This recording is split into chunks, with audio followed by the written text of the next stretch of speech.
welcome to Divine Cuisine. Did your mama always say, eat your vegetables? Well, today on Divine Cuisine, we're going to make for you a wonderful cake that is triple layer and packed with the goodness of vegetables. So, stay tuned. Over the next 3 videos, we're going to show you how to do that because it's simply delicious. Okay, so now it's time to make our mirror glaze. To make the mirror glaze, once again, we're going to start with some water, some gelatin, and we're going to bloom that. Let's let it soften up a little bit.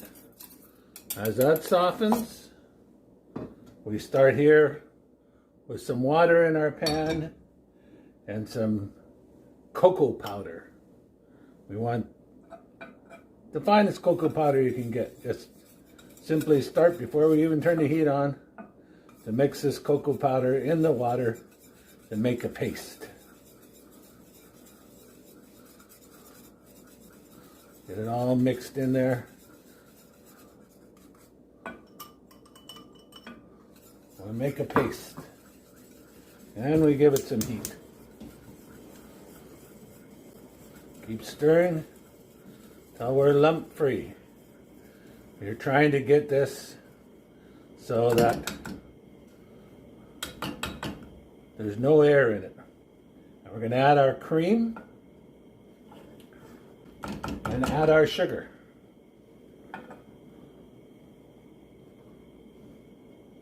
And the rest of the cream.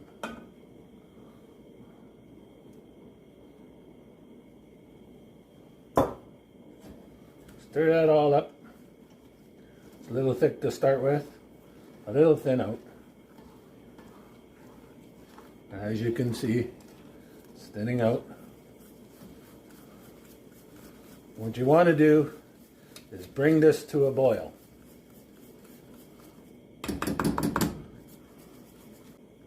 Try not to get any air in it. You don't want bubbles in this. So you can stir, but not vigorously.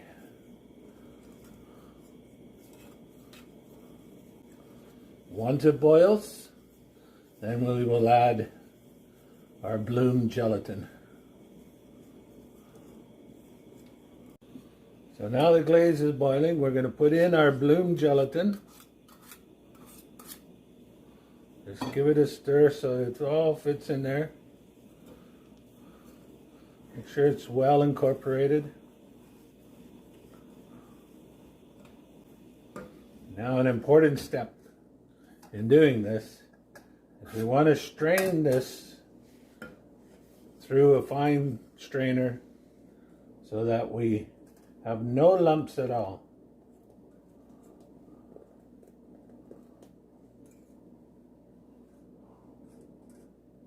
Don't strain it too high.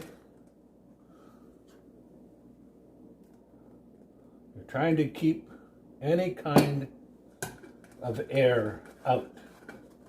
We're not wanting any air bubbles in this glaze whatsoever.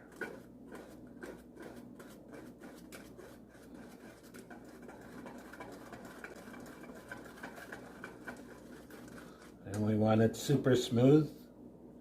So we're actually going to do this straining process twice.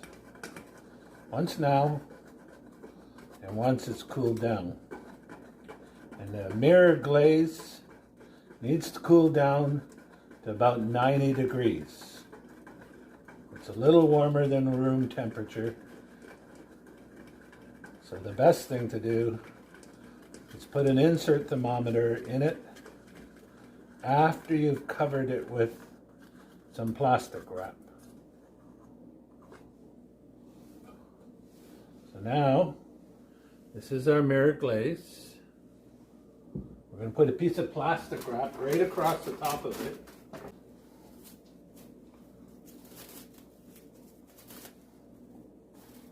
So right on top.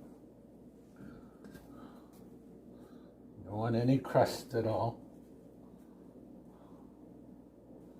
And then we'll take a thermometer And we'll insert that thermometer into the plastic, through the plastic. And we're going to let that set. And that's going to take about 2 hours at room temperature to cool down to where we need it.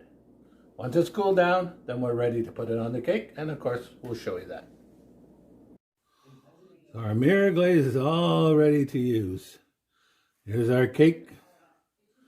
We just take the mirror glaze and pour. Use a palette knife, smooth it around the cake.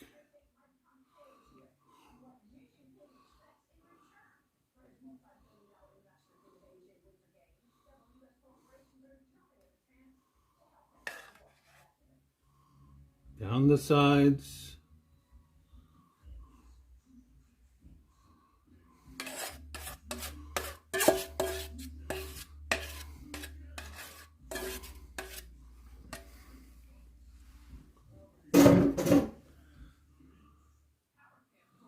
It's nice and smooth.